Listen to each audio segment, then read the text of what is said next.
An important part in determining the value of your home is the amount of finished, livable square footage you have in that house.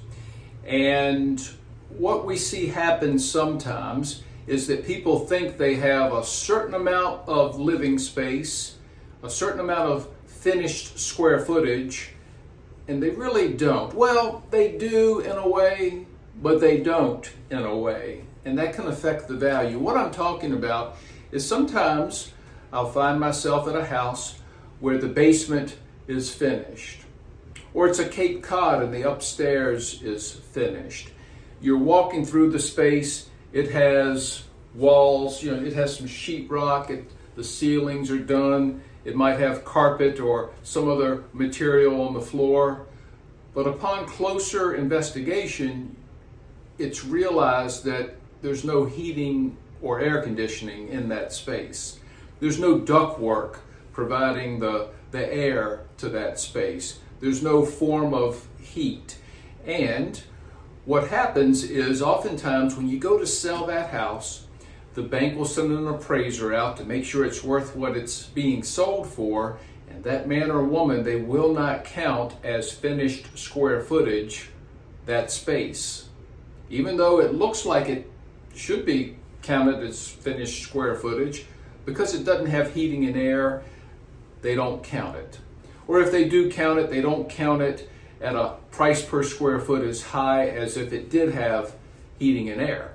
Take this space, for example. This is an entry hallway to my office. And as I look around, there's absolutely no ductwork, there's no form of heat. In fact, it's kind of chilly in this space. Now, this doesn't count for a tremendous amount of square footage, but if we were doing it by the book, this would not be counted as finished square footage. So, was at a house recently where the upstairs has heating and air, the downstairs has none.